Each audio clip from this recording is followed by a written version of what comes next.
Bonjour à tous, la nouvelle vidéo pour la présentation enfin finie de la serre à bouture et semis. Comme vous pouvez voir, j'en ai pas mal.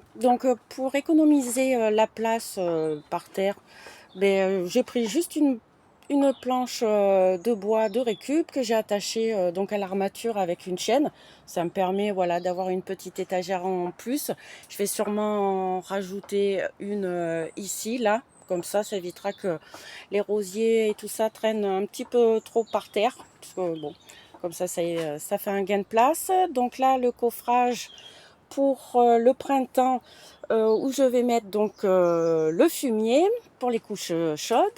Là, nous avons une autre petite serre que j'avais déjà au printemps, je l'ai mise là, comme ça me sert aussi d'étagère. Et puis là, un petit meuble, voilà, avec tout mon bazar, tout ce qu'il faut pour le bouturage. Donc voilà, c'est tout simple, hein, étant donné que je vais rien planter dedans, ça sera uniquement pour, voilà, pour les pots, les choses comme ça en attente. Donc après, pour faire un petit tour des boutures, cette année j'ai de la corette du Japon. Donc après c'est spécialement récupéré à droite et à gauche, voilà, chez des amis ou même à côté de mon travail. Il y a des arbres plutôt sympas, des plantes et tout. Généralement, hop, j'y vais, je récupère un petit bout et puis comme ça me permet d'avoir plein de choses gratuitement. Finalement, ça évite de dépenser en jardinerie. Et puis bon, c'est plutôt sympa de voir les choses grandir. Là, nous avons de l'hortensia. Alors malheureusement, ça va faire déjà depuis l'automne dernier. Ils ont eu un peu de mal. Donc je pense que je vais en refaire cette année. Hein, parce que là, c'est tout kikichou. C'est pas terrible. Hein, comme vous pouvez voir, c'est même ridicule. On va retenter. Donc après, là, dans les mini-serres, c'est des choses simples, hein, un peu de lavande, un peu de bruyère. Là, nous avons de la glycine. Et là, nous avons le romarin. Après, en bas, c'est tout ce qui est rosier. Donc c'est vrai que l'année dernière, j'y suis allée un peu fort parce que je pensais me louper une année de plus. Pourtant, c'est pas très compliqué, mais j'ai l'impression que selon le temps, c'est pas, voilà, ça prend ou ça prend pas. Bon, l'automne dernier, ça a quand même pris pas mal. Donc voilà, je me retrouve avec pas mal de rosiers. Donc je sais pas trop ce que je vais en faire. Je vais en planter quelques-uns chez moi, bien sûr. Mais après, je pense que je vais en amener. Des fois, j'en amène dans des vides-greniers, des choses comme ça, des marchés aux plantes. Des fois, ça part, ça peut être une idée.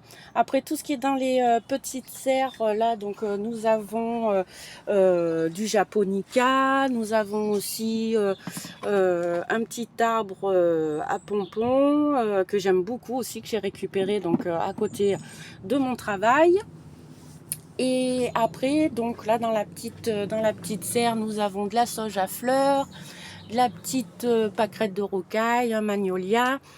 Et là, ce sont des plantes. J'ai perdu le nom, mince. Et puis alors là, ça va pas me revenir. C'est les fleurs qu'on offre généralement à Noël avec les grosses fleurs rouges.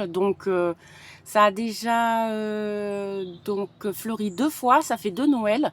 Donc là, je vais retenter une troisième fois. Donc là, elles sont en dormance et je vais commencer à les arroser tout doucement pour espérer d'avoir une troisième floraison cet hiver. Donc voilà, pour l'instant, il y a pas grand-chose. Donc on fait petit à petit. Je vais refaire des hortensias et puis voir un peu ce que je peux récupérer à droite et à gauche pour pouvoir replanter après dans mon jardin. Là, il me reste encore quelques cosmos. Donc ça, c'est des graines qui sont tombées. Puis bon, ben voilà, avec le temps qu'il a fait par chez nous, ça a bien repris. Je les ai mis là, comme ça, au moins si ça fleurit, j'en aurai un petit peu encore cet automne.